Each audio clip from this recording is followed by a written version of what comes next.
Okay. Okay? Yeah. Back for another episode of the Coast Boys podcast. My name is Izzy. I'm Gabe. And today we are joined by our landlord, Salvador Palomar. Hey. What's up, my boy? I'm doing pretty good. How about yourselves? Dude, I'm chilling. What about you, Gabe? Good. Dude, this episode was long overdue. We were supposed to do it a long time ago, but you're a busy guy. You want to just talk about what you do? Well, pretty much I work for the hospital in the emergency department as a ER tech, so pretty much helping out the nurses and doctors and whatever, they need help with, either irrigating a wound, just even cleaning a room, moving patients around. So I do that during my off season. I work for CAL FIRE seasonally. So obviously when fires are burning, I'm out there helping out California with putting out fires pretty much. Are you right there fighting fires like yourself? Are you like delivering materials, or what role do you play when it comes to? So I work as a seasonal fighter. Mm-hmm. So pretty much the way it works is the captains, they're all, most of them are all permanent employees. I'm a seasonal employee, so my maximum I could work in 1 year is 9 months. So pretty much once it stops raining is when fire season starts kicking up again. You start seeing more fires on the news, and that's when they start calling the fighters back. So actually last week I got an email from the returning hiring coordinator for Mendocino unit. He was trying to get numbers on to see how many people are actually going to come back to this unit or are applying to a different unit, to a different county. So I already responded to the email. It was just like, it was a jot form. You fill out your information. It's like, when are you available? I'm like, I'm available to come back whenever. Or pretty much I put March 1st because I have some things committed for the rest of February. But other than that, I'm ready to go back March 1st. But, they won't start calling until April will be the first round of rehires. So, they'll staff. In Mendocino, we have 6 battalions. So the coast is 1 battalion. So Fort Bragg and Woodlands. There's a Point Arena in Boonville, which is Battalion 5. Battalion 4 is Leggett and Laytonville.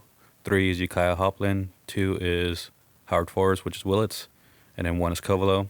So they'll staff 1 engine there. And then for the second rehire, they'll staff every station. And then usually around June or July is when we go to peak staffing, where we're staffing the stations that have 2 engines there. We'll be able to staff those eventually. So we don't hire everybody back at once because obviously fire season doesn't start right in May. You don't need everybody. Exactly. We don't have the big fires right in May or June or so. They don't come until either late July or September. Sometimes not even until October. So eventually we'll get everybody back for peak season. Mm-hmm. And when you're working, what exactly are you doing? Are you there fighting the fire with water? Are you putting it down? Are you putting out signs? Are you helping people direct traffic? What do you do specifically? Pull that mic a little closer too, for you. So it just really depends on when we get the call and what the nature of the fire is. If a fire is burning through a town or something like that, you don't really focus on putting out the fire. You focus more on evacuating people. It's life over property. So you always worry about your personal safety, the general public's personal safety, and then that's when you start worrying about property. So you want to make sure there's no one, obviously in the way of the fire that's coming. So that's for anything like that. But if it's like a grass fire, you could do a hose lay, which is where you fight with water if you have an adequate amount of water. Excuse me. If you have an adequate amount of water to fight the fire, because you have your engine, you'll have other engines responding as well, but sometimes you may not have enough water to, I guess you can say, catch the fire that quickly. Mm-hmm, but obviously, when there's a fire, it's I guess you could say it's a dance between all the other fire engines, air ops, hell attack. If we require a dozer, so it's a fine dance where in the general public it may look chaotic to us. It is kind of chaotic at the moment as well, but we try to make it look kind of simple, I guess you could say. Are you a good dancer? Oh, I'm a great dancer. I feel like you were the one that was dancing a lot in high school. I was dancing a lot. Bro, this dude was always That's the one good, inviting man. me to the middle school dances and stuff. My dad wouldn't let me go. Really? I was so pissed off, man. Did you talk about that before? I feel like you told me that story. Did I? I might have told you off camera or off. Yeah. Tell that story. That was a good story. Bro, okay, so there's so many times where, middle school, they had the little dance at the gym and whatnot, and everyone would go, and honestly, I can't tell. I can't. T-Pain. You're right? Like, oh, yeah, I can't tell you because I never went, Right. but... Oh, you weren't there, yeah. Yeah, this dude would always invite me. Hey, I'm gonna go to the dance. Like, let's go, let's go, Mac. Let's go spit game. And Hell I'm just yeah. like, Back in all what, right, like I'm down. seventh grade, eighth seventh grade, grade? yeah, Yeah. 7th, 8th grade. And then I'd go home. I told Chow, I'm down. We're gonna walk together. And I'd go home. I'd get ready. And not telling my parents anything, and then I'd walk downstairs and like, okay, like I have to go. Like there's something at school, Like I'm trying to get away with it, and then my mom's like, wait a second, what? Where you and then my going? dad would come in. What do you think you're doing? And I'm just like, the school's having a dance. Like I'm gonna go with a few friends. Dad's like, no, you're not. And I'm just like, it's like, what do you mean? And then he's like, no, what are you talking about? ¿Qué locuras? No vas a hacer eso. And I'm just like, bruh, like, why can't I just go? Like, and he's like, no, it's only $6, $7 to get in, right? It was like Something $5, like that, yeah. $5, yeah. And he's like, no, vete para atrás adentro. I'm like, and so I ended up like texting Someone you. outside no, waiting there for was you. one time you were outside. No, I swear it was one There time. probably at least Yeah, once. For you sure. came by my house like, so we're not going, and I'm just like, dude, my dad won't let me go. I'm so sorry, man. Let's go back inside. And, Man, dude, the dance is on Saturdays. Like, mijo, we gotta go to church. You're going to church tonight. bro, I hated that. Now I can go to all the dances I want. I feel that. Not only that, but even like in high school, like, I guess you could say more of the junior or senior year. Amber Ramirez and I, we'd always go to to bailes. Mhm. Honestly, we're just going to dance because it was fun. Like that was Yeah. one of my, I guess you could say, better memories of throughout high school. Just going to dances, going to random people's quinceañeras and not even know who the hell they are, and just having a good time, just dancing. Yeah, man. Is that what you learned? I'm guessing just by doing that, going so many times. I guess Do you your could- parents dance like when they go to those? Oh, dude, my parties dad. and stuff? My dad They get is. down? My Dude, your dad gets down. My dad your gets dad gets down, dude. I've seen him, bro. Bro, that's probably why you're such a good dancer. He's the life of the party. I don't know. You just kind of go with the flow and just try to mimic what everybody else is doing. Yeah, Really, but dude, really, when you're there, like I feel like growing up, that's always been my biggest regret is I was never into dancing. Like when I would go to the school dances or to a baile or whatever, you know what I'm saying? I would just stand off on the side and just hang out instead of like dancing. But like when I went to college, like going to clubs and bars and parties, and it's like, dude, that's fun, bro. That's fun. And that's like my biggest thing was always insecure of not being able to be a good Bro, dancer. that was one of my biggest insecurities. But bro, when you're there, no one gives a shit if you're good or not. Mm-hmm. You know what I'm saying? exactly. Everyone's dancing, everyone's hanging out. Like they're not just staring at you, but it's just like in your head, everyone's You looking think at me. everyone's they know. looking at you, yeah. But, Exactly. dude, yeah, that's awesome. It just depends really on like the music that's being played as well. Like if you personally yourself know what the music is, like they're playing some like old G songs that you could actually like dance to. You're like, hell yeah, like let's get down. But you know, if you're going to a place where there's a banda there that's playing their own music or some sort, and you don't even know the music, you're like, dude, what's happening? Like I don't even know I don't even know what the rhythm is to this song. See, but one thing I respect about our Mexican population is that they get down to anything, bro. If it's anything like any kind of Mexican music, they find a way to find some rhythm, to find something, and they end up looking good doing it. And that was why I had such big insecurities growing up, because I'm Latin. I have like the expectation that you got to know what you're doing. You know how to like lead the lady or whatever into dancing, and that's why I'd always like try to avoid it because I was, dude, I want to make a fool of myself. And then but what you said, once you go to college, everybody just getting down. Like it doesn't really matter what. As long as you're not doing something like over the top and as long as crazy, you're you know, not embarrassing yourself. yeah, like on purpose, you're good. As long as you do more than just like step into the left, step into the right, like just step in, like I guess you could say like a white boy dancing. Like That reminded me of like a quinceañera dance. shout out to Joseph Bruce. There was like a joke growing up. I remember like Joseph Bruce would just be like, take a step left, take a step right. Bro, like that's a solid one. That's like, a classic. Like even just doing that, like if you like, you gotta put like a little like hand movement into it or so, Yeah, because once you do that, at least you will look so much better than just someone doing that basic touch. I agree. Yeah, man. I agree, man. I feel that's great advice. But what have you been up to lately? Honestly, just relaxing and just working out here and there, trying to get back into shape for fire season. Actually, well, right now it's early February. Like I said earlier, one of the captains gave me or sent out an email and I responded to it. So it's pretty much time to start getting ready, get in better shape for fire season. What kind of training do you do? for that? Just I've been cycling. I've been going on a couple runs around here in Westport, and just honestly just kind of doing some basic like push-ups and things like that here around. Is there a fitness test that you have to take? There isn't really a fitness. Well, there is a fitness test, but it isn't something mandatory that employees have to do. It's just kind of more of a to check where you're at based on your fitness level, I guess you could say. Do you know what it is? Or what like exercises you have to do? How many push-ups you could do in a minute? How many squats you could do in a minute? Air squats? Yeah. Just Just body weight? body weight squats. How many pull-ups? The max amount of pull-ups you could do without Without? you can't swing. It's a clean pull-up. I would fail that in a heartbeat. I know. So Pull-ups are so hard. Dude, I fucking suck at like you gotta pull-ups. just it's like your body is straight and smooth, and you're just Yeah. going up and down without swinging back and forth. Yeah. Dude, do you guys remember in high school when there was like a military recruiter that came and set up like a pull-up bar The there? Marine. middle school? Was it? No, it was in high school. Did I say middle school? You Yeah, said you said middle. middle school. My bad. I meant to say high school. It was right there in the quad. Yeah. I don't remember that at all. And if you did a certain amount, I was probably avoiding it at all You costs. get like a reward or you something. get like either a water bottle or like a lanyard. I think if you get like over 20 or something. I forget what it was, bro. But Pretty like the football players are doing it. They're like the best ones.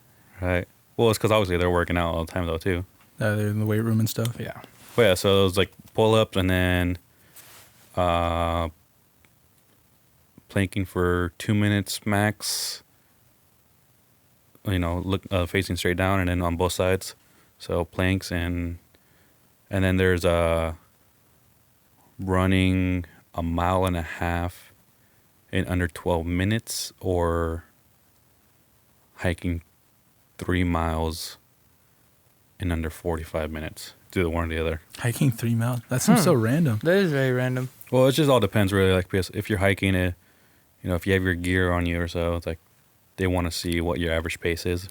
We all just decided to go down to Mendocino and run around the track. So Damn. What do you enjoy more? Do you enjoy working at the hospital more or Cal Fire? it's actually going hand in hand. So I guess you could say right now I'm kind of in a Y in my life. So it's like either go left or right.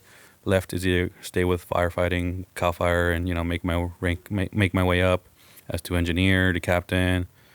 Obviously, that's gonna that's years down the line, or go right and stick with nursing and start taking prerequisites into into nursing programs or things like that. So that's kind of where I'm at right now. I'm still trying to figure it out. Like I want to do another season of Cal Fire before I really decide on what I want to do. My first season, I just finished my second season with Cal Fire in December. The year prior, I was only on for like 2.5 months, 3 months max. So I barely put my toes in the water. Last year, yeah, I did a full season. But even then, I didn't really experience Cal Fire to its capability, I guess you could say. It sucked because this year, or last year, I mean, I was a white cloud. Nothing ever happened when I worked. And it was always annoying. It was always annoying. Boring when you're at work. Kinda, yeah. So A white cloud. That's funny. yeah, white cloud. Black cloud. I mean, is like the black sheep in the family. Things always bad happen or some sort. Okay. The white cloud is like nothing ever happens. So for me, nothing ever actually happened. There was times where I'd get off work. Like my schedule was Friday, Saturday, Sunday. I'd get off work Monday morning. On my way home Monday morning, a fire will kick off and the engine will get punched down on a strike team. I'm like, seriously, I missed it again? Like that. When all the lightning complexes came through, my normal schedule, obviously, I was supposed to get off work that Monday morning, but they did a hold all personnel, so no one gets to go home until the staffing pattern gets rescinded. So I was like, all right, cool. The fighter that was supposed to replace me hopped on the engine. They're like, Sal, work the station, if we get fires around here, obviously Woodlands will probably be the base camp for all the fires that happen around here on the coast or so, because back kind of referring back to the '08 complexes when all the fires happened and there was dozens of fires all around Mendocino County.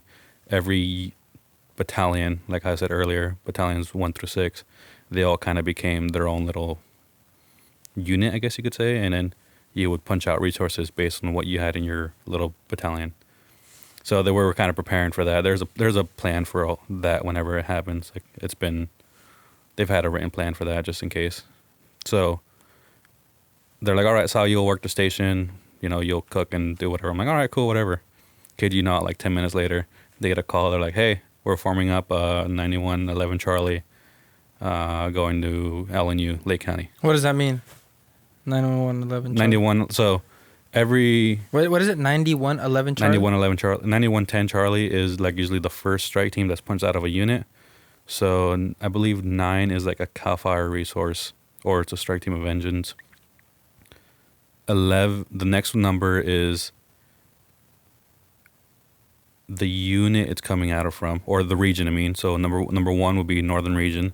The third number is the unit.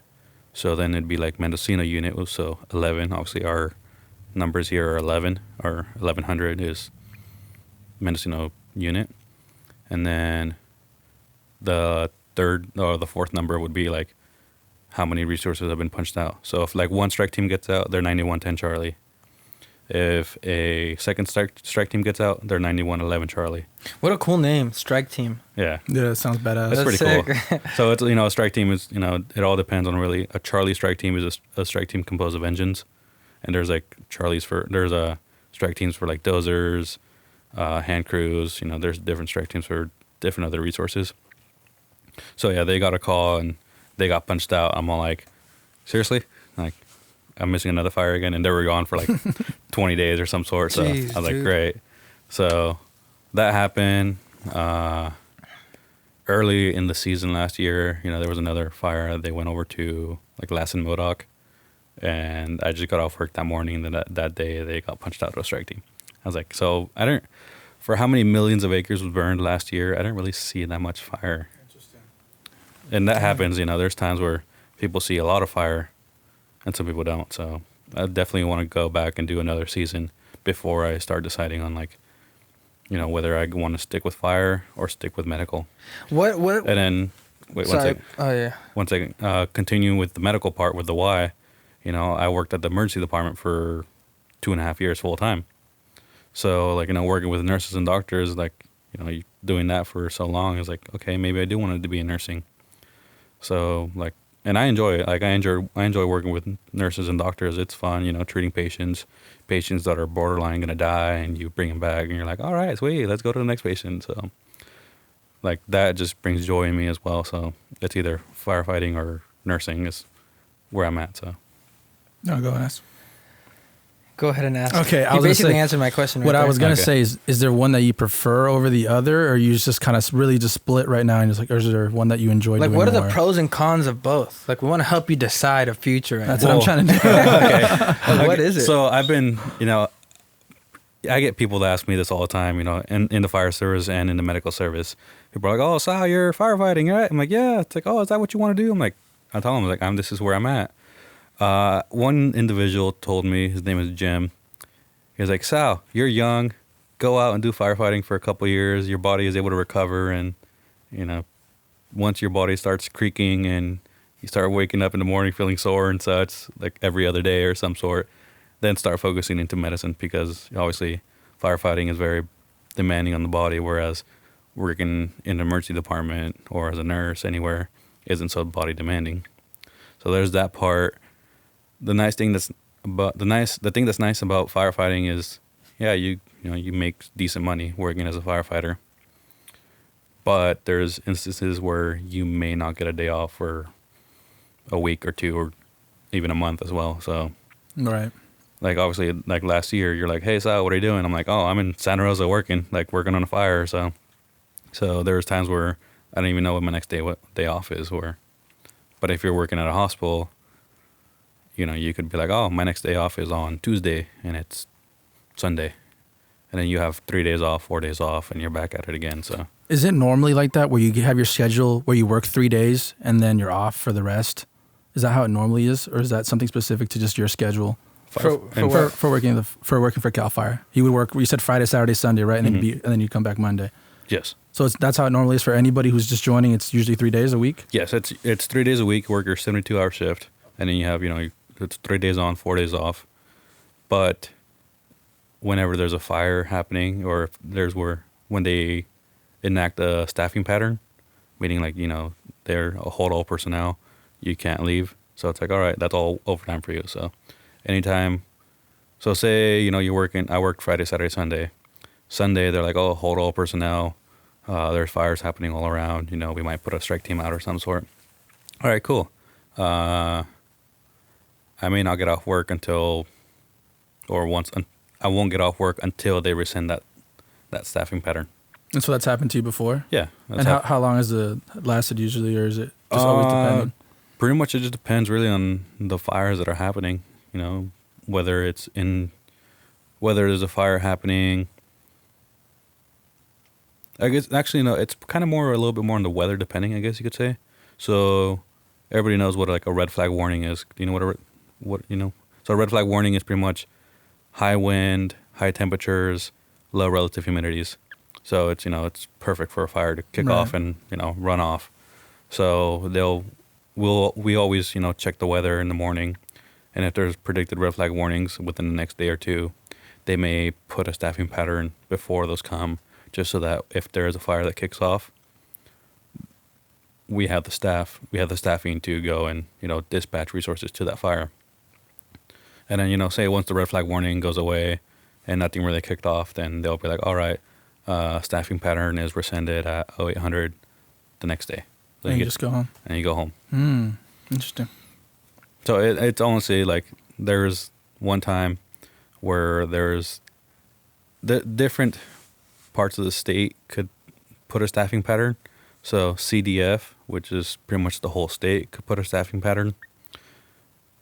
Northern region, which is pretty much everything north of kind of partly the Bay Area and just north, or there's the local unit, so Mendocino unit. So there's one time there's like 3 staffing patterns all at once, but because they're like, say your unit staffing pattern could get rescinded, but because there's still one for the state or one for the northern unit, you can't go home until all of them gets cleared. Is when you're finally able to go home. Interesting. I'm interested to like hear your like when you were growing up. Did you see yourself working in CAL FIRE and in nursing? Because I say this because you were an avid growing up in high school, and you were basically groomed to go to school, and you dabbled a little bit in that. But to me, I always thought you were going to go the university route and pursue something that way. Like what? Not really. Like, so pretty much I wanted to be a pharmacist. It was kind of interesting. Like I did my senior project on pharmacy, and since at like what age did that start? I'd say probably around junior year, maybe. Okay. I was like, all right, pharmacy like looks fun, chemicals, working, treating patients. Like I guess you could say the medical field, but pharmacy is what I did my senior project on. And then when I was pretty much done with it, I realized I didn't want to do pharmacy anymore. So that was towards the end of the year, but I still had to finish my senior project. So that's what I did on.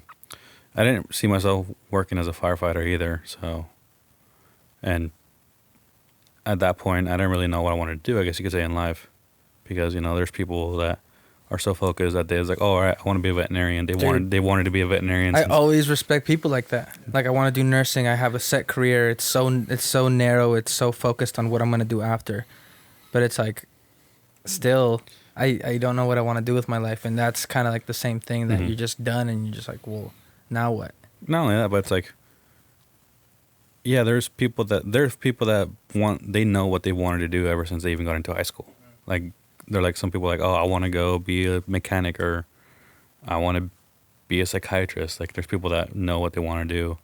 When I graduated, I still didn't really know what I wanted to do, actually. Like, when I went to Mendocino College for a semester, and then I realized, school wasn't really for me anymore. Obviously, like talking about Avid, where, we go to class, Avid, they pretty much helps us apply to colleges, making sure that, our paperwork is correct. And it's for that purpose, right? It's like to help you get to college. Advanced via individual determination. Individual determination, yeah. There you go. Atta boy. I got half of it. That's close, right? You guys were in Avid together. I still remember. Yeah, we were in Avid all the time. Man. Gabe and I were in Avid together, and I guess you could say one of the reasons why I didn't go to a 4-year was I ended up getting a D in English in one of my classes. Mr. Cars. Dude, shout out to Mr. This Carr. is senior year, My senior year. Shout out to Mr. Carr. bro. Dude, I love Mr. Had Carr. him first period. Love that class. Senior year, so I'm pretty sure I had him first period too. We were in the same class? Yeah, I guess we're Navit together. And then Hector was there, and Isaac was there, and Zach Smith was there. Yeah, And and Zach was always getting kicked out. Shout out to Zach Smith. Dude, if you're shout out to listening. Zach Smith, man. shout out Zach Smith. That was fun. So English was always my worst subject. Getting kicked out. Dude, he was. He was Bro, always he was causing such a problems in funny class. guy, And there's dude. times where you get kicked out. He didn't do anything. Mr. Carr's like, I just don't want to do with you. Dude, shout out to Zach Smith. Dude, that was so much fun. Sorry, Salvador, go on.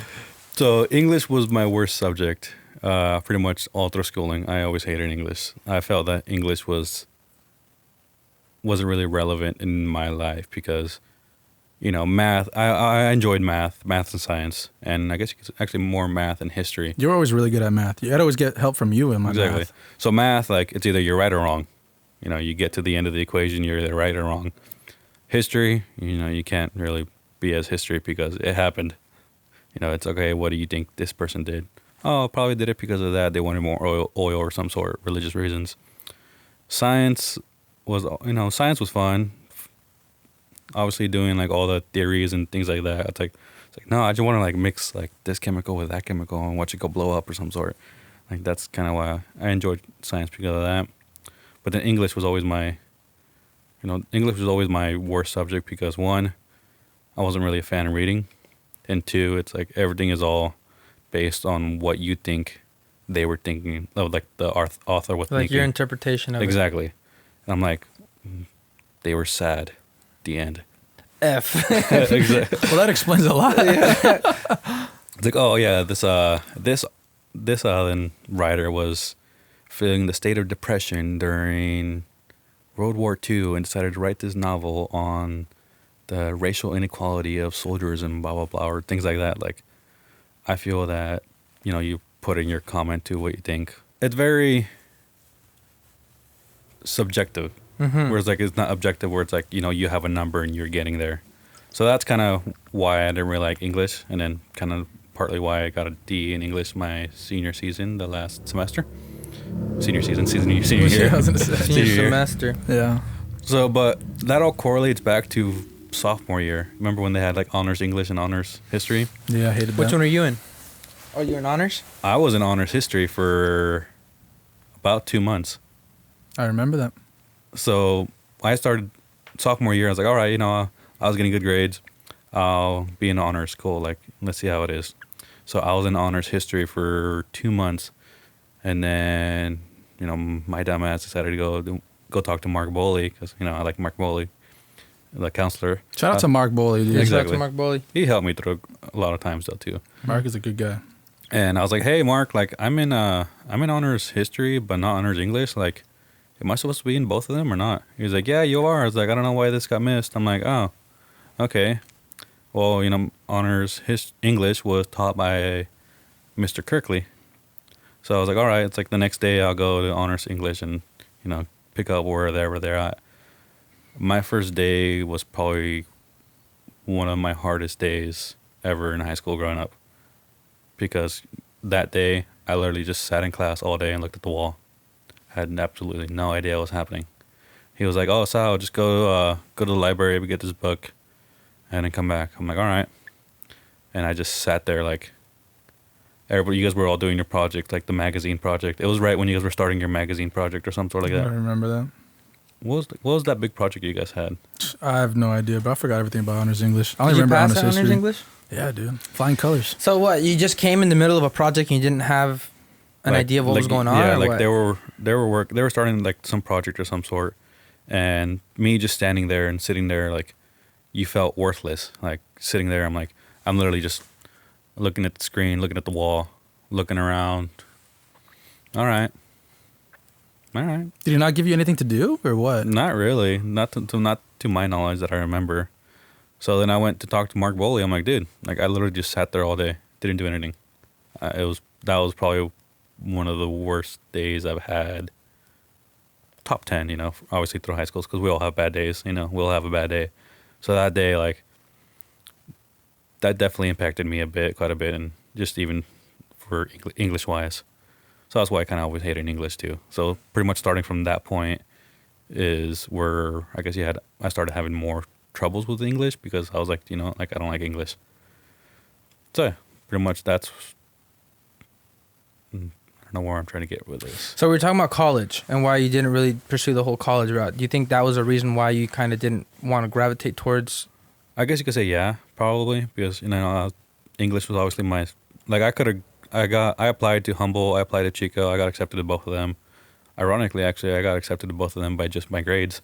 They never got my SAT or ACT scores, and then they finally got them. They're like, all right, sweet, yeah, we'll get you, we want you. Like, I got offered a couple scholarships. Obviously, you have to maintain that 2.0 GPA with C's or above. That D obviously kind of screwed me, but in the end, hindsight, I kind of appreciate getting that D in English because, if I went to college for a semester or two and realizing like, hey, like I don't like school anymore. Like, why am I going to go to college and spend so much money when, I could be doing like a trade school or something else like that. Yeah, absolutely. So. Did you feel like trade schools were talked a lot about in high school? No. I don't either. I don't even remember learning about them until after. Yeah. Like, UTI? Yeah. In Sacramento? Yeah. That's like the first one I heard of, and I was like, what? This stuff exists? And then you start hearing about like lineman school. Exactly. And other stuff like that. So like, I feel like that's kind of more for my personality and the way I think that's more of a thing I would enjoy and prefer. Whereas, some people prefer going to the 4-year and getting the degree and, being a teacher or being a psychologist or being whatever they want to be. Eventually, with a trade school, it's like, yeah, you go and say a good example will be like Josh Pervasini. Shout out Josh. Shout out to Josh. He's a pretty good guy. I had advisory with him senior year. Exactly. He's a funny guy. Funny guy. So you see Josh, you don't expect him really to go to a 4-year and pursue a degree or some sort. He ended up wanting to do lineman, did a lineman school, got a job with PG&E, and PG&E, like he's been from when he got his lineman school to now, he's gone to multiple courses, multiple classes, all paid by PG&E, and he's pretty much, I guess you could say, a higher guy in the totem pole now with PG&E. Like courses for school? Yeah, courses for exactly for school. Okay. Like it's like learning how transformers are built or some sort like that, like how to properly wire, those power lines that have like tons of electricity on Help them. him get better at his job. Exactly, things like that. It's like that's something that I like more, I guess you could say, to pursue in life. Mm-hmm.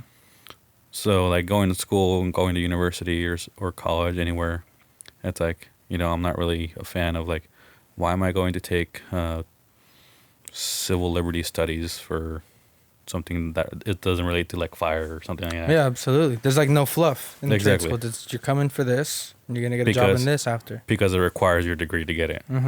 So things like I respect that. So then, but now being in the fire service, I could go back to college or community colleges and take fire science classes where it's actually going to correlate to my job. So I like that. I get that aspect more than doing classes for no reason. Just to get like general ed out of the way. Exactly. So makes sense. kind of changing subjects. If you were to stay in the medical field, what would be the next steps after that? Like if you just go full-time medical field, leave Cal Fire, what steps or like what does the career path look like from there? Do you have to go back to school? So to go back, you would have to go back to school. But the one thing that's nice about having to go back to school is that you know what classes you have to take, and it's lined out. It's like you have to take, physiology, psychology, biology, maybe organic chemistry, maybe stats if you have it. All very difficult courses. All exactly. Anatomy and physiology, like that's pretty much one of the most difficult courses out there. That's what I've heard. But the one thing that's nice is that you have to take these courses and you have to succeed to them to get to your goal. So, okay, so what would be... So then, continuing on from there, I guess you could say would be like once you get these classes, then you graduate with like an AA, or even if you want to get a degree, you could get a degree in nursing. And with that, you apply to a nursing program. Okay, so with that, what you're doing in the medical field, you would have to go back to school. Yes. Okay. Interesting. But, and then the Cal Fire, it's just continue to work in Cal Fire and work your way up, right? And then, with Cal Fire is that you work your way up, but you could also go back to school and accelerate your progress of working your way up. So, like, if I wanted to become a captain eventually, I would take a couple fire science classes, probably even I think get a degree, like a associates in fire science or something like that. So, obviously, moving up in life like that would require you going back to school, but you actually are going back to school to better yourself in your own career. Mm-hmm. So with that being said, it actually, like, you're paying for that with your own money, pretty much. You're going there, you're dedicating your own time to get this, to better your own career so that you can move up and obviously be better in life. Right. Did it ever feel weird that since you tried out Mendocino College, it didn't work out, you didn't like it, whatever it might be, did it ever feel weird because you go back home and I feel like most of your friends did end up going to 4-year colleges or ended up going that college. Did it ever feel weird that you weren't part of that, or that you weren't like seeing our faces around town at all? Not really, because I was busy working. Mm-hmm. Like, you went to Davis, like Alan went to Irvine. Izzy was all around, like, I was all over Cali. he was all over Cali, trying to figure out where he wanted to go and where he wanted to play. Bouncing around, getting kicked out of schools. Exactly. The usual. Same old Izzy. Same old Izzy. So, yeah, like, I guess you could say, yeah, I did feel a little left out on it, but kind of hard to explain, I guess you could say. Like, Were you being, like, productive while that was going on, so it wasn't really that big of a deal? It wasn't about being productive. It was more about still trying to figure out what I wanted to do in life. Right.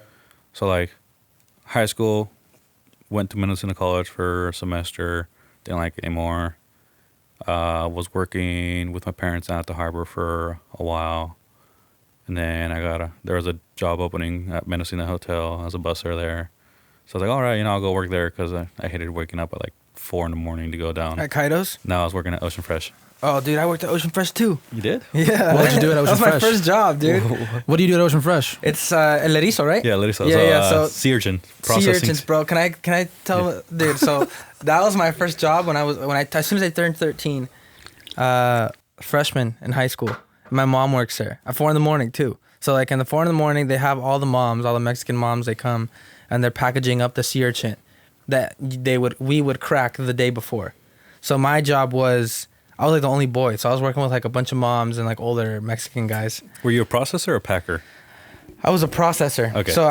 So the boats would go and would round up thousands of sea urchins, balls with spikes on them, like purple balls with spikes. And I was the only man there, so I was 13 years old. I was a boy. I was the only guy there, the only male. And they would have those big plastic containers that you can like stack what people put ice and fish in. And they would bring those, and I would just smash them with like a 50-pound rod and just crack the shell. And they would dump them out into the water. And then in the water, they would put like little plastic trays. And it was kind of like factory style. You know what I'm saying? Where it like floats down and then they have like different sections of like an assembly line kind of thing? Kind of, but it was like rows of just like long pools of water. And the things would be there and they would separate them and they would take the shell away from the actual sea urchin. It's disgusting, dude. It looked like a little piece of poop floating. Doesn't it? Yeah, it looks disgusting, dude. Yeah. And they would put them in the trays and we would just clean them like with the spikes. So we would use the spikes that were broken off and use them like chopsticks to like clean the guts off of the sea urchin. And your literally hands are in cold water all day. I would get out of school at 3:30. I would walk over and start working at 4 and be there till like 8. I could only work a certain amount of hours when you're in high school. Yeah. But I would always be sick. And then like my sweater would always be like drenched with water. Dude, and you were at Pacific Rim. Oh, I was at Pacific Rim. Yeah, Pacific Rim. Ocean Fresh? No, I'm tripping. No, because Ocean Fresh, they were more of the morning to like okay, today. Yeah, then you're right. Pacific Rim, that's they were where in I was the afternoon. Yeah, it was right near Epic's Graphics on the other side of it. Oh, okay. And so what would you do at Fresh? Ocean Fresh? I don't even know what Ocean Fresh is. I don't even know why I said I worked there. Because Ocean Fresh was next door. Okay. Because now it's Pacific Rim, that's it. So okay. it was the Ocean Fresh, which is I'm over here. which was where the Fish and Game building is now. Roger. And then Pacific Rim was next door. Okay. And so what would you do at Ocean Fresh? So I was a cracker. So I was on the processing side. Uh-huh. So I pretty much made my way up as well. I guess, yeah, you could make your way up in there as well, too. I started off as a cleaner. So it was a cleaner. So let me just tell you the process of sea urchin. So the forklift brings a big tote to the cracking table. Crackers crack the sea urchin in half, put them on plastic totes. Plastic totes go to the scoopers. Scoopers, get the sea urchin, finish cracking the sea urchin in half, scoop out the uni, which is the sea urchin meat, put them on little plastic trays. Those plastic trays, once they've had a good stack, goes to the cleaners / pickers. Pickers. The cleaners. Goes to the cleaners. So those cleaners will then go with the sea urchin spines or needles to get out the guts, and just only leave the uni. So once you do that, then they go through, they rinse them in 2 baths of water of some sort, and then once they got a good amount of them cleaned out, then they'll put them in a solution where it actually makes the uni hard. Because the uni in itself, it's a pretty soft, I guess you could say, meat. But once they put it in that water, is what it firms it up, and then there's I guess each group, each place has their own specific people. Those people will be considered the flippers, I believe, where they lay out the uni evenly on the piece evenly and all on the same side, where then from there they will get flipped over on the tray. So it's all the trays are stacked up on each other. They'll flip over and stack them to the other tray, so they're all sitting up. And then eventually someone goes and puts paper towels down so they get dried, and then from there they go to the cooler where they sit for a while, and then there they go to the processors.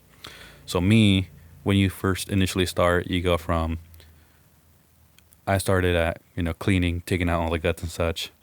From there, I went to a scooper, and from scooper, I went to cracker. Were you hella happy? Yes, I'm a scooper now, and now I'm a cracker. Let's go. Actually, kind of, yeah, because, obviously when you're earlier in the processing side, you kind of get to go home a little bit earlier as well. So, which is nice always about that. But, when you're cleaning, your hands are pretty much always in water, and in the water, so, it's pretty much, it's freezing cold water all the time. So, you start losing, sensation in your hands. You're like, my hands are cold. That doesn't sound fun. Dude, it's not fun, dude. So I would do that, and then I'm like, I want to go do scooping. And then scooping was fun. But then I'm like, I want to go do cracking. So I was like, hey, can I go do cracking? So I made my way over to cracking, and I did cracking until I finally left that job to work at the hotel. So, yeah, and then cracking was fun because, you crack the sea urchin, you put them on plastic totes, and these totes are weighing 40, 50 pounds, and it's pretty much all muscle, lifting them up and putting them on the, on the scooping side. So you get a good workout. Yeah, so you're keeping yourself busy while we were all in college. So that was that part. And then I went to work at the hotel as a busser. Obviously in the restaurant business, you make your way up busser to, for there it was only pretty much busser and waiter. So went there, and I finally, putting all of this together is where I finally got into Cal Fire, the fire that happened, the Valley Fire that happened in Middletown, which pretty much, leveled Destroyed Middletown. I remember that, man. It was crazy. That was sad. That's when I finally, I was like, maybe I want to do Cal Fire. How'd you get introduced to it? Cal Fire? Yeah. So what I did, that happened, obviously later in the fire season, and I'm like, you know what, maybe I want to do Cal Fire. So I went to the fire station in Fort Bragg, and I talked to Drew Rhodes. He was the captain there at the time. Shout out Drew Rhodes. Homie. The homie Drew Rhodes. Check out that previous. What a guy. What yeah. episode was that? Episode what? I don't 20. I don't know. Are you sure, man? This is on air. Are you sure you want to say 24? I think Udi was 23. He was after Udi or before Udi? We'll link it down below. We'll drop the link down below to Drew's episode. Shout out to Drew Shout out Rhodes. to Drew, man. If you guys want more insight on Cal Fire, definitely watch Yeah, he that. breaks it Hit down up really Drew well. Rhodes, Yeah. dude. Exactly. Yeah. So What a guy. Yeah, I went and talked to Drew. He's like, they just started I talked to him in December. He's like, they just started the Fire Academy last month.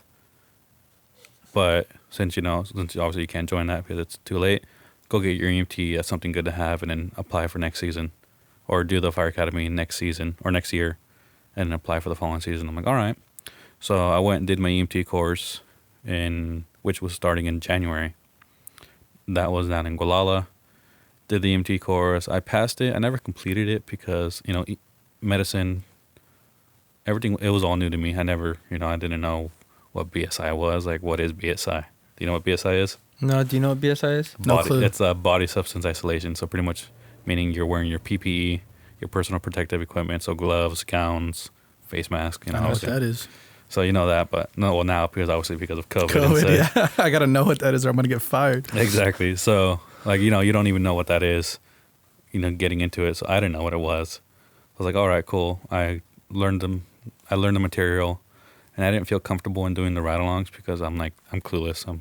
It'd be like you, Izzy, hopping in an ambulance and being like, what are we doing? Dude, yeah, I'd be scared. But I think it'd be fun No, exactly. to tag along and learn. Yeah, just watch or so. So you didn't want to do it because you were... I didn't feel comfortable in doing it. Gotcha. So I'm like, all right. Throughout this whole time, I'm still working at the hotel.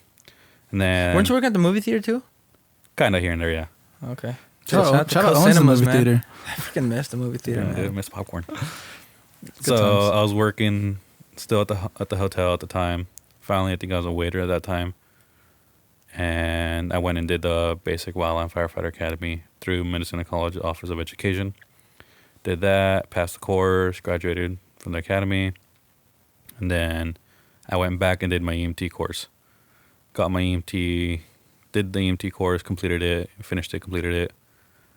Applied, got my license, did the National Registry of Emergency Medical Technicians, which is, the national test. Got that. Applied to the local EMS agency, which is Coastal Valleys here in Mendocino and Sonoma County. And I'm like, all right, well, I got my EMT license now. What should I do? And I was still in contact with the ambulance manager at the time there at the hospital. He's like, oh, we don't have any openings right now, but go work in the emergency department. They're hiring ER techs. Start off there, and then, if we have an opening or so, we could bring you over to the ambulance. I'm like, all right, cool. So I started working as an ER tech, and, I had a good time working there, and pretty much like the rest is history until I finally applied for CAL FIRE 2 years later, 2.5 years later, and then now that's where I'm at with CAL FIRE. Do you have any crazy stories working in the ER? Funny or crazy or scary or anything? Are you allowed to talk about that? You are allowed to talk about it just as long as you don't have to drop names. Yeah. No, exactly. Just everything is protected under HIPAA, which is pretty much your health insurance. I don't even know. I'm not trying to get sued. Yeah. That's a way so that you don't share information of other patients or so. But yeah, like one time we had I think it was like a 20-something-year-old female came in. They were pretty much, it seemed like they were possessed by the devil or some sort. They were trying to bite us, they were trying to bite themselves. Probably on drugs. Like, come to find out, it was only cannabis that they had in their system. So, oh my but God. it was one of the most weirdest situations ever. There was that. She sounds weak. One time we had so she was a psychiatric patient. One time we had another psychiatric patient who he straight up thought he was a cyborg. A cyborg? Yeah. And probably was also on drugs. I don't know if it was drugs or if he actually had a mental break. Oh, okay. Jesus. So I was actually Unit 24. He's like, hello, Unit 24. I'm like, how did you know that? It says Salvador Palomar, Unit 24. My name tag just says Sal on it. But he's like, I'd walk in and he'd be like, Unit 24, hello. I'm like, hi, how are you doing today? It's like, I'm doing okay. And it was the weirdest thing ever. So he thought he was a cyborg or he thought you were one? No, he thought he was a cyborg and he thought I was, I guess, a cyborg as well. A fellow cyborg. Yeah. Unit 24. I know, it was weird. That's funny. So there's that. We've had patients that come in, obviously their heart rate's 180, 200, they're like, Jesus. We got to help them out. Just, honestly, you don't really think much of craziness because it's kind of a second nature type of thing to you. Right. I guess, not crazy on things that happen, but crazy on what's the patient going through at the moment. More so one time this lady, she was at the senior center. She's like, oh, she hasn't been feeling good for the past couple of days or some sort. She decides to take the MTA or the Dial-A-Ride to the hospital. Walks in, registers. I go do electrocardiogram on her and EKG. So they put stickers on her chest and arms and check the electrical rhythm of their heart. It comes back normal. I go to another room, to go irrigate a laceration. And next thing you know, I hear it's Sal, where are you? I'm like, I'm in room 5, irrigating the lac. Can you come back in room 7? I'm like, and me in my head, like I know what's in there. Obviously, the patient is possibly complaining of cardiac issues, and I'm like, all right, I'll go back in there, and I come to find out she's having a STEMI, so an ST elevations myocardial infarction, so meaning she's having a heart attack. Dang. Like right then and there, like her electrical rhythm changed to show to indicate that she was having a heart attack. I'm like, can you do the EKG? I'm like, yeah, I'll hop on it right now. And you know, I did. Was the patient like? Yeah, she was totally calm. Like she walked in just like, I'm a little tired. You know, she felt tired. So it's like we're like, oh, you know, this lady is having a heart attack right now. What? So we're like, all right. So I put her on the EKG. Nurses are putting IVs in her and getting medications and such. And then there's a special box in the med room called the TN case.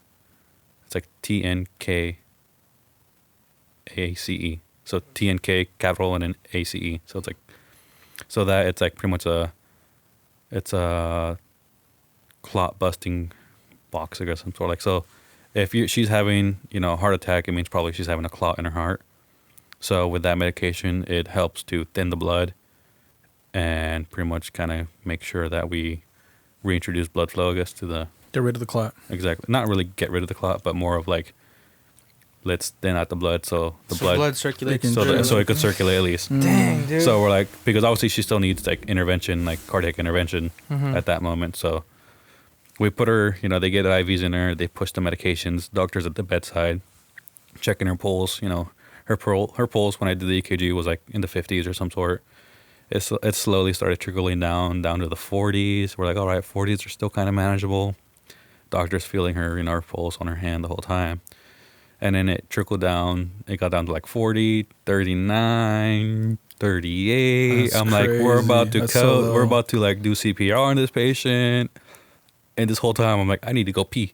Dang. Like literally this whole time I'm like, I gotta go. I'll be right back. I'm like, I gotta go pee. Like, so I was like, all right, like we're about to, you know, do CPR on this patient. The meds are in, and then they start working. They start kicking in. Heart rate slowly starts coming up, and then her cardiac rhythm goes back to a normal sinus rhythm. So it's like that was the first time that doctor has ever seen that ever happen as well. So when there's a clot like that and it's restricting blood flow, the heartbeat slows down? I guess you could say yeah, because, you know, your heart isn't getting oxygen from the blood. So it's shutting down, kind of dying off is what it is. So I was like, you know, that was the first time I ever seen that, first time the doctor ever saw that. And then she came back to a normal rhythm, and about an hour or so later, she's like, I want to go home now. I'm like, oh, we know you're not going. She's like, she was saying that she wanted to go home, jokingly. She's like, oh, I feel good, I could go home now. And we're like, and she knew that, and You're not going and anywhere. we're like, you ain't going nowhere. She's like, Lock the door in front of her, hide the key. She's Slap like, her oh, down to the she's bed. like, oh, I know. I'm like, yeah. It's like we like she knows she had to go to Santa Rosa to go get some cardiac intervention and such. But so like seeing that, like kind of that situation, you're like, well, that was kind of crazy. I guess you could say. That's very scary, man. Yeah, that is very scary, man. I wonder what, like, if you see that on a daily basis. Obviously, Fort Bragg isn't as hectic as like city hospitals and stuff, but like if you do see that on a daily basis, so like people coming in and injuries and things wrong with their hearts, like I wonder if that like takes a toll on you. It's just like, because it's a lot of negativity. You know what I'm saying? It can be, like, yeah. Like if You know what I'm if a patient doesn't make it or so, or yeah, like it's a lot of pressure to like weigh on your shoulders that you're seeing it every day, and you're supposed to be helping them.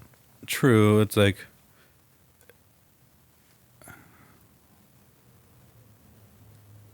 you're there. If you're a nurse or a tech, you're there to do your job, and that is to help out the patient in whatever way you can. Whether it's a good situation, whether it's a bad situation, you know, you're there to do your job. Obviously, kind of similar in fire season or just firefighting. You're there as a firefighter. You're there to do your job, and we're going to do our best as we can. You know, there will be things that we see, obviously, out in the EMS world, out in the fire world, even in the hospital, things that happen, that it does hit you. Or, you know, you're doing CPR on a two-year-old patient. You know, for us, the younger generation, that may not affect us as much. But for the older generation, you know, people, nursing staff, firefighters that are in their 30s or 40s that have children as well, you know, that does take an emotional toll on people like that. You have And to, man. like, so a couple weeks ago, I know that situation did happen. And, you know, I got a text from my boss. She's like, hey, Sal, can you come in? I'm like, it's like for a critical stress debriefing to cover. I'm like, sure. I'm like, I didn't even ask what happened or, you know, over the text. I just know that something went down in the ER. I'm like, I'm going to go help the ER. So obviously that could take a toll. And, you know, you do go and do a critical stress debriefing, talking about what happened. And if you do feel that, like, you know, it's taking a toll on your mental state of mind, you know, there is resources out there to contact. Like for CAL FIRE, it's ESS, I believe, Employee Support Services, Mm-hmm. where you're able to, you just literally you call the number and they contact you, or they give you Put you in contact with they somebody. they put you in contact Yeah, with. Drew talked about it in his episode. He Exactly. mentioned it. Yeah. And, you know, those guys are great because, you know, some people just have them straight on they don't even go through that process. They just call the battalion chief, who it is, and be like, hey, you know, like, I'm not doing good. Like, I need a hand. And then obviously in the medical field, you just like contact your supervisor, be like, hey, like, this is still on my mind. Like, I need some help or some sort. I need to talk about this and get this on my chest. For sure. So I guess you could say the biggest problem is not going through the situation. It's dealing with the situation within you. Mm-hmm. So Like afterwards, almost. exactly, like asking for help is, you know, I guess you could say the biggest problem, and I guess mostly just in our life in general. And my communication skills isn't the best, I guess you could say. I'm very self-motivated, more like it. Like if I see something, I'm like, oh, okay, cool. Let's go. Like I'll go do something. But sometimes, like, it's like you gotta ask for like your supervisor. Hey, what do you think about doing this? That's, I guess you could say, one of my self issues or problems is communicating. Like, what do you mean? Like, instead of asking for permission, you just do it? Kinda, yeah. Okay. So let's see, what's a situation that happened. Oh, I was like I started putting up the Christmas lights at the station, and I kind of did it without asking the captain at first. Actually, I did it when the captain, because we had a cover captain that day, so I just kind of started doing it. And he's like, hey, who put up the Christmas lights? I'm like, I did. Did you ask anybody? I'm like, no. I'm like, what do you think? They look good. Next time ask. So kind of things like that. It's like, Yeah. it's like my communication skills aren't the best. Not only that, but just in general life, even with, like, I'm kind of dating someone right now, and We're not gonna say any Lad. names. We're not gonna You say don't- You names. want to say names? Really? oh, Shout her out. I'm not saying names. I'm still keeping that mellow. Dude, shout out to that girl. I wish I knew her name to shout her out. Lucky but lady. we'll Lucky drop- lady. That's all I'm gonna Drop say. her name in the link down below. You beat me to in the it. You beat me to it. So, All right, anyway, sorry about that, Chava. I'll behave. like, I guess not her, but like previous relationships where my communication wasn't the best. Like the last girl that I was in a relationship with during fire season, I guess you could say our relationship, part of the reason as why it ended was because of my communication. Like there was times where, you know, I just want to have my me time. Like, you know, you have a busy day in the fire season. You're just laying in bed after dinner or some sort, and you just want to, you know, mellow out and go to Kick bed. back, watch some Netflix, and relax. Not even that. Just even scrolling through social media and just like, you know, Just silence. Time to Exactly. yourself. and then, you know, you have the situations where your significant other is like messaging you, or like one situation that happened was I was on like Instagram liking people's photos and such. And then she messages me. She's like, so what? You're liking people's photos on Instagram and you can't even talk to me? I hate when that. It's just like, oh, this happens to me all the time. That's funny. And then, like, I was like, look, I just like to have my me time. Like, you know. Dude, and that's perfectly understandable. 100%. Dude, that's what Drew was saying, that it takes a toll on the young people's relationships. No, exactly. I Because did it's say like that. they spend so much time apart from each other, Mhm. and then maybe that time that you do have off of work, you just want to be by yourself. No, And it's tough. not only that, but just like, you just want to, like, obviously, like what Drew talked about in his episode was, you know, you're so busy and, you know, with work and such, you just want to go home and relax. Whereas you have your significant other or even children as well, you know, you're brought into their world like immediately when you're off. You're not even off when you're still working as well. So it's like you never get a mental break on what you're doing with life. So when she messaged me, she's like, "What? You're liking all these girls' photos on Instagram or liking posts on Facebook, and you can't even say hi to me." I'm like, "Look, I just want to have me time. Like, I just want to relax and go to bed because having a busy day, having a stressful day, you kind of don't want to hear what the problems are, what they're dealing with at that moment." I feel that. But don't you think? I'm just playing devil's advocate here. Don't you think this could all be avoided if you just tell her, "Hey, babe, listen." Baby girl. Babe. Just listen. Yeah, I I love really you, right? stressed out at work. I should have let her know. You know what I'm saying? Like, just ahead of time, bro. Exactly. I'm telling you, bro. I'm speaking from personal experience. Dude, I'm telling you. That could just be I should have let her know initially, like when I got into fire service, or not even that, but just even when you get your day off. Exactly. And like if she texts you in the morning, like, "Hey, I've been really stressed out. I'm just gonna relax today. I'll call you tonight, or I'll call you in the morning and just." I mean, talk about whatever. That's what he's saying. He has poor communication skills. So he wasn't able to do that because of his poor communication. Right, exactly. So I wasn't able to be like, "Hey, let's hang out," or like, "Hey, I'll talk to you later." I'll just be like, I'll just kind of ghost him. And that's where I guess you could say my communication skills aren't the best. So. You got to work on that. Well, okay, you, as a friend, what advice would you give him? I'd say exactly what you said. No, obviously, with all that, you got to just let the person know because exactly. What is she seeing on her phone? She's saying she texted you, you haven't responded, and all she's seeing is Salvador liked this photo, or Salvador was on active 5 minutes ago, but he hasn't hit me up, he hasn't messaged me. Exactly. Does he not care about me anymore? Like obviously he doesn't love me. Like, does he like someone else? Is he hanging out with someone else? Is he cheating on me? Is he cheating on me? I have to go drive by your house, make sure you're still there, make sure you're not lying to me. So I guess you could say I'm working more on that part of my life. I'm working better to be at, I guess you could say. That's good, man. But then also, being an adult, you kind of just don't really care. Absolutely. I was going to say, you don't have to care. There's a balance between not really caring and then it's just like being able to communicate that. You know what I'm saying? Because at the end of the day, like, because I'm sure a part of you is like, I don't really care what they think. Or I don't care what happens. Like, it's not a big deal. But then it's just like, if that is a very, like, and you recognize it, but that is a very selfish way to kind of go about, you know what I'm saying? Exactly. But I understand what you're saying because I am the exact same way. So for any future girlfriend or wife of mine listening to this podcast. Boy, did you just say you're dating someone? No, I am dating. We're going to cut this out.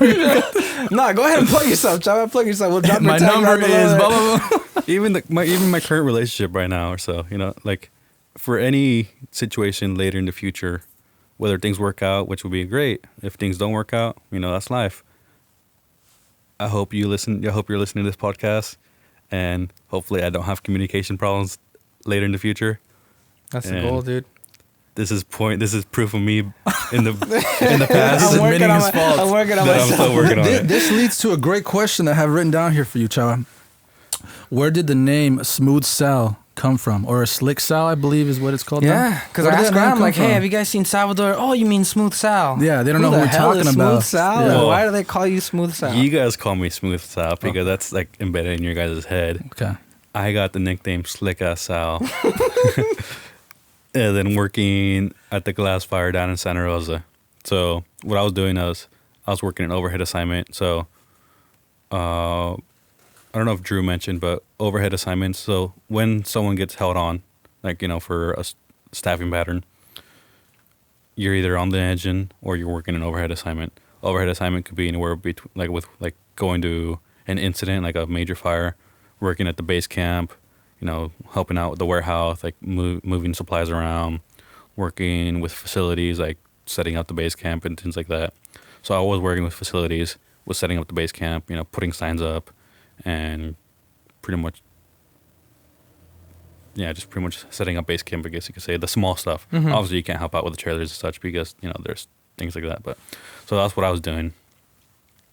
And I met, I was working down in Santa Rosa, which is LNU, and there's a couple people there from, LNU that were, working an overhead assignment as well under facilities.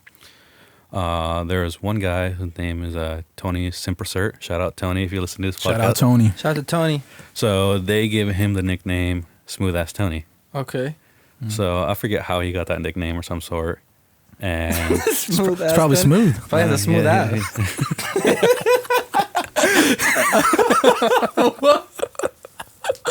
I don't know what I said. is you high? Is you? What is going on here? I like how it's the first I need thing to crack that came to mind.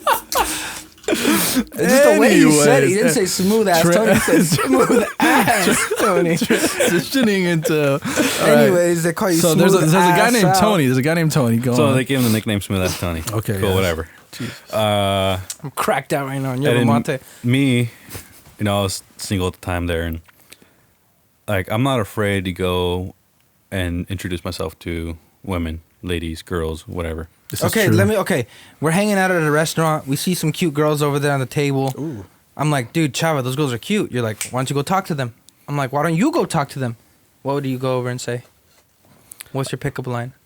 I just be honest with them. It's straightforward. I'd be like, hey, my buddy over here. No, was you. no, Wait about me. no, okay, no, What's no, your no. pickup line? My No, pickup- listen, listen to the way I talk. Okay, my bad. I'm so sorry. I'll go up to them and be like, excuse me, ladies. My buddy over there was like talking about you and was like, hey, like those girls are pretty over there. I'm like, go talk to them. He's like, nah, you go talk to them. I'm like, all right, watch me. So I came and talk to you guys and just want to introduce myself. My name's Sal. Nice to meet you. So basically, he throws you under the bus. Uses me as bait. All right. Okay. So and I use that tactic all the time, and it works. I guess you could say most of the time. What's your percentage? How often does it work? Okay, so continuing on with working at the base camp. He's like, anyways. in Santa Rosa. Continuing on with working base camp at Santa Rosa, I was always going to like Dutch Bros every morning, getting like coffees and such. And there was a couple girls working at base camp. They're like, hey Sal, like, oh, it's like there's cute girls. They're like, oh hey, it's like, hey, did you get her number yet? I'm all like, or I'd ask someone like, hey, did you get her number? I'm like, no. I'm like, oh man, you go do it. And it's like, why don't you go do it? I'm like, watch me. And then I'll go just talk to them. But like, And you hey, would go do it. I go do it. Damn. So no, Like Babe Ruth, he's not calling his not shot. really that. It wouldn't be directly, like. So there was working at base camp. There was a clerical unit. So people who make like signs and laminate and such like that. Well, there's two cute girls working in there, and me working as facilities. Like I was going in there like at least a dozen times, or not even that, like 20 times a day, to get signs out. And they'd be like, hey, I need a sign, this wording, this lettering, blah, blah, blah. So I'm like, you know what? Like, I'm going to constantly be going in here. I'm all like, hey, like one day I'm like, hey, like, let me get your number so I could just give you a call so you could start working on the sign, and I'll bring you the paperwork when I come in to pick up the sign. She's like, all right, sweet. So kind of like that, got her number. And then they're like, oh, I told the guys, I'm like, oh yeah, I already got her number. They're like, oh shit, all right. So that, and then the other cute girl that was working there, I'm like, hey, this is like, 3 or 4 days already being at the base camp. I'm all like, hey, I've been going to Dutch Bros every morning. Let me get your number so I could shoot you a text to get you, if you want some Dutch Bros in the morning. Yeah. So kind of asking like that, Of course, it's a yes. which works. Cool. And then they're like, damn, Sal, that's where I finally, around there, that time is when I got the nickname Slick Ass Sal. Because it was slick, like, hey, Slick. I Like- thought it was smooth. now slick. Soft. I like how you're saying smooth. Yeah, I was thinking smooth. You got issues, bro. I know, dude. Yeah. Izzy's thinking about the booty. Anyways. So they're like, damn, Sal, you're slick. That's how I got the nickname Slick Ass Sal. So then, they're like, all right.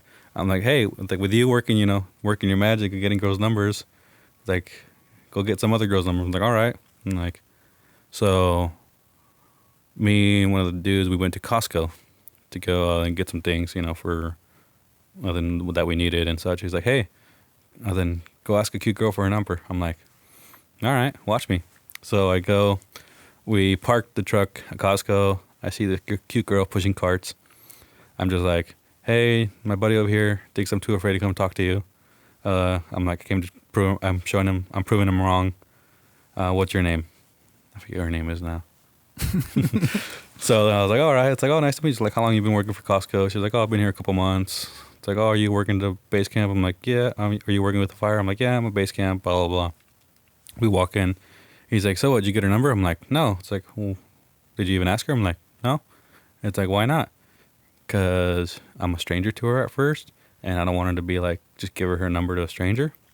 So, we got our stuff in Costco. We came back outside, and then I was like looking for her, and I found her. And and I went and talked to her. I'm all like, hey, my buddy thinks I'm too afraid to ask you for your number, so I couldn't prove him wrong. But first, before you actually say yes or no, I'm going to ask, are you in a relationship or do you have a boyfriend? Like I always ask that. It's like, are you in a relationship or do you have a boyfriend?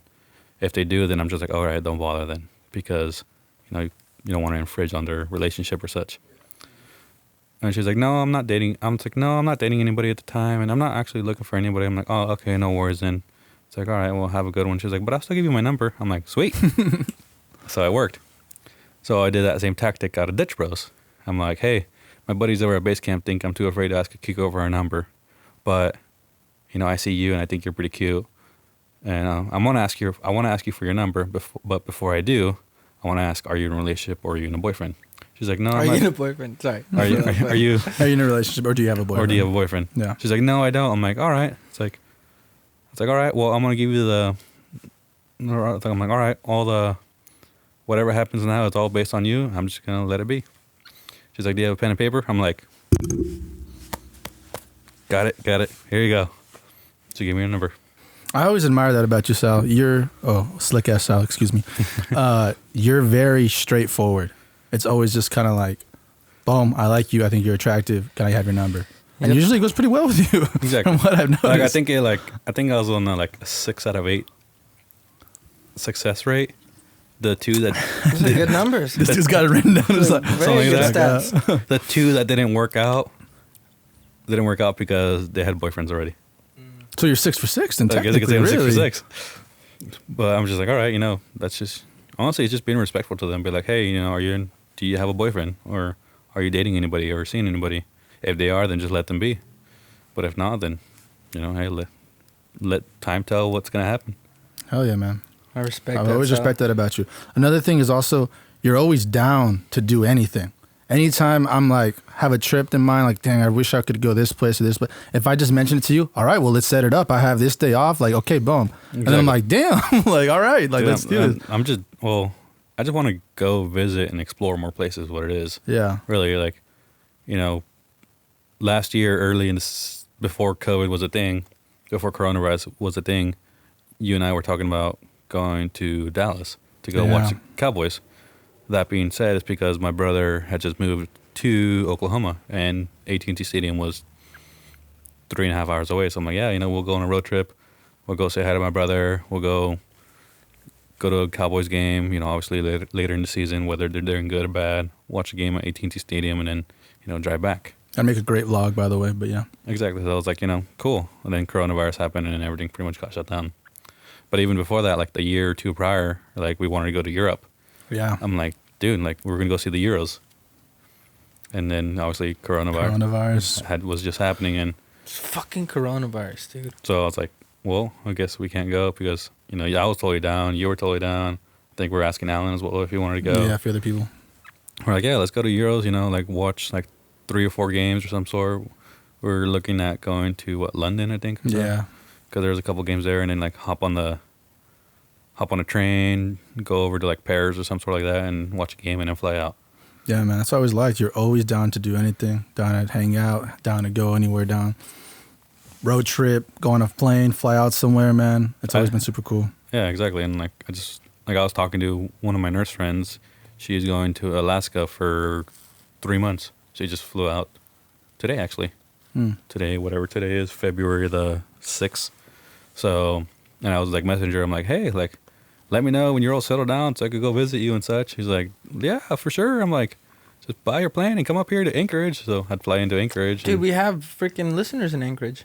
You do? No way. Yeah, I swear. I think it was from Lloyd's episode. Oh, There's like okay. 11 people that listen from Anchorage. That's And one funny. in Switzerland. Isn't that No, that's random? weird. That is so random. So I'm like, yeah, just like let me know. And I'm like, I'm totally down to go visit you because obviously she's going to be there for like 3 months. It's February. So February, March, April. If I go in like late March, early April, there's still snow up on them, up on the mountains and such. But, snow's melting by then, hopefully. And, it's spring in Alaska. It's a great time to go, I guess. Get to see all the flowers bloom and such. Just, That'd be cool. And Oh, if there yeah. is snow, make sure you bring your snow chains, man. And like just watch, well, not only that, but just like going and checking out, I guess you could say nature more like it. It's like because when I went with my brother to Oklahoma when he moved there, and we stopped by the Grand Canyon, and I was like, dude, this is like great. Like the Grand Canyon was, amazing. You're like, you actually being there and witnessing it and being like, whoa, like it's enormous. You can't really put that into scale of, other things you see. Obviously, like people who come to the coast, they're like, oh my gosh, the California sunset, the redwoods, like you got like, we take this for granted over here. Yes. So it's like going over there and seeing that things, it's like I'm experiencing what they are experiencing here. And then so we went to Oklahoma, and then I went to Dallas and Fort Worth for 2 days and just checked out places. And I was like, dude, this is a great place to be and visit. Do you see yourself living over there anytime in your life? Anything's a possibility, really. California, I hate California. It's annoying. Too many politics, too many taxes. Yeah, A lot of taxes. political here. Very expensive to live here. So yeah, It's very expensive to live here. Because with that, if you do the medical field, you can go wherever, right? Exactly. So, But with like, Cal Fire, you can't. You have to like redo. kinda with the medical field, you could get your nursing license. Your California nursing license, and then there's like this nursing program type of licensure thingy where your nursing license here in California is valid in actually multiple other states as well.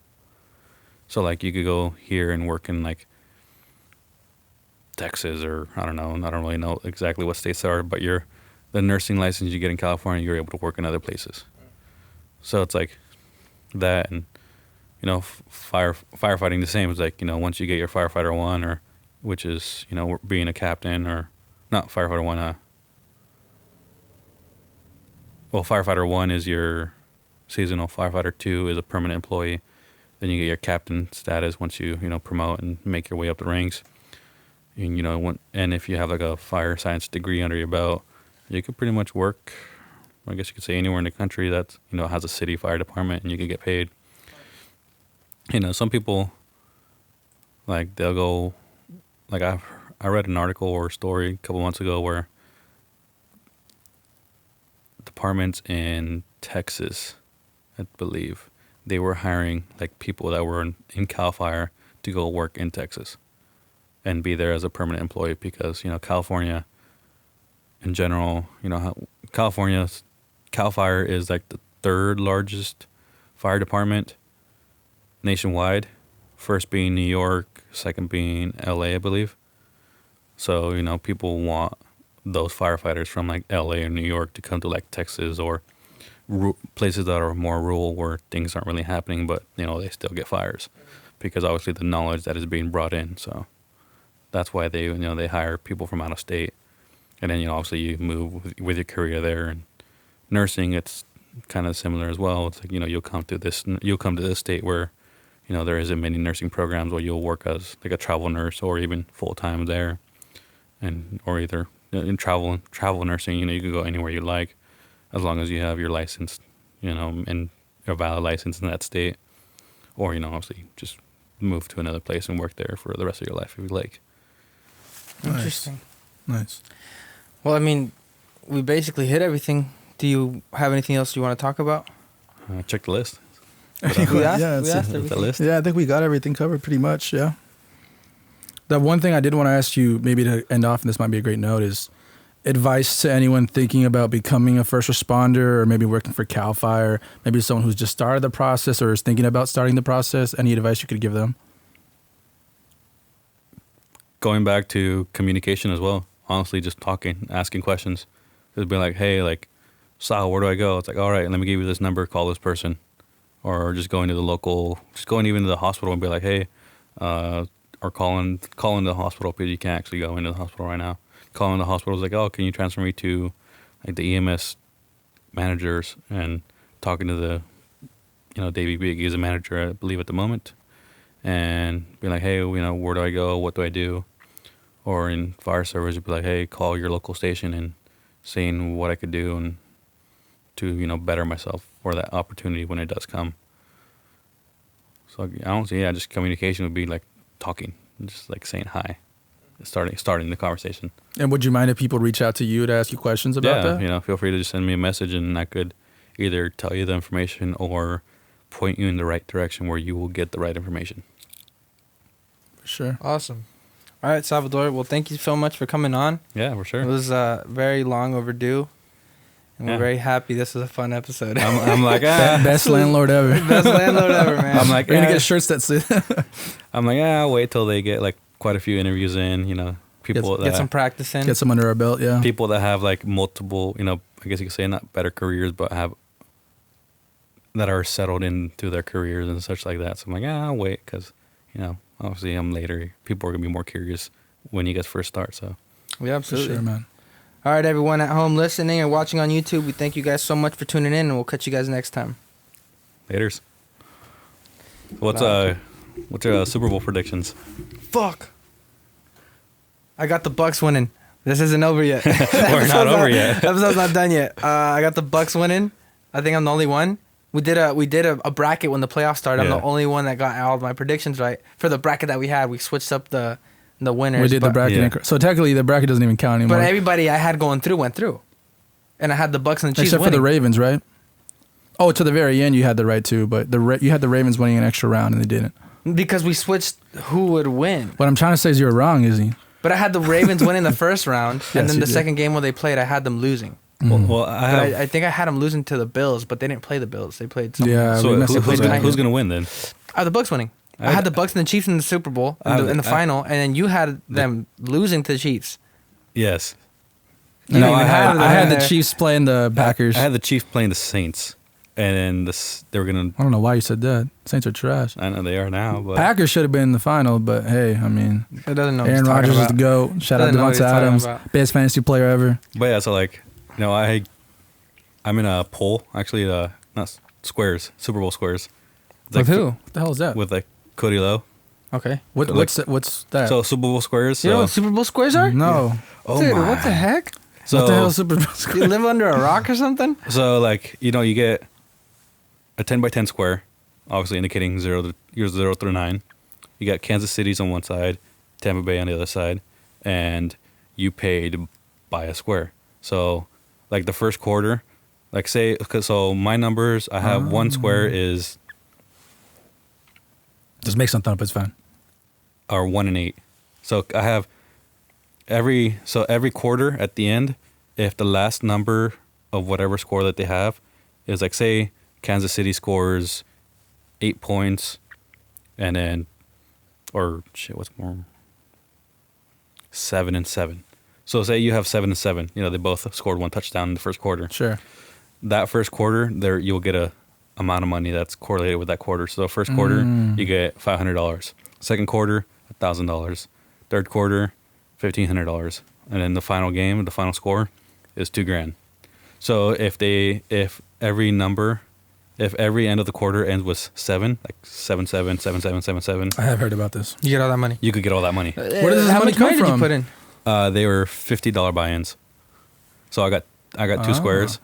So with it being $50 buy-ins, that's where you get 500, 1,000, 1,500, and $2,000. Interesting. So you know, some people do like $100 buy-ins, or Dude, I mean $100. well, hopefully you or win a square, $10. dude. That sounds like gambling. I So don't know. I don't like that. Sounds fun. so it is gambling. I guess it is gambling pretty much. But you know, if you have good numbers, or if you get a good square, like I got actually a pretty good square for throughout the game and for the final game. Because Do you get to choose your squares? no, they were all randomly picked apparently. okay. Makes sense. So I don't like that at all. I have Kansas City 8 and Tampa Bay 1. So that being said, That's not good. it's 7, actually 14, it could be good 21. The one might be 8? good. No, 8 no, no. is not 8 good. is hard. Yeah. because what I'm The thinking two-point of conversion. is they're So you gonna want ideally No, no. you want 7, it's gonna be 5. 4, and 1. It's gonna be 5 touchdowns, 1 field goal, 35 points plus the 3 is 8. 5 and- touchdowns. That's a lot. But it's at the end of each quarter. But I'm thinking for the final for the Final score. So you have it fourth quarter, 8 and 1. 8 and 1. So then and me thinking that Chiefs are gonna win, which is what I want. So it's gonna be 38 Chiefs, 31 Tampa Bay. Do you think it's gonna be a high scoring game? I think it should. One of us is gonna be right when this comes out on Monday. I know. Yeah. Hassan I'm gonna kinda be hesitant to celebrating that say the Bucks are gonna win. You're gonna be sad that the Bucks One of us lost. is gonna look really so look, stupid. it could be either way because I was looking at it. It could be so like what I said, 5 touchdowns, 1 field goal for Kansas City, and it could be 4 touchdowns and 1 field goal for Tampa Bay, which will be the 31. So that, or I could still get, even if the Chiefs lose, which is... It could be 3 touchdowns. It's going to make me sad. It could be 4 touchdowns, which will be 28, and Tampa Bay could be 4 touchdowns and 1 field goal, which will be 31. So I still get 2K. I think I said 4. I meant to say...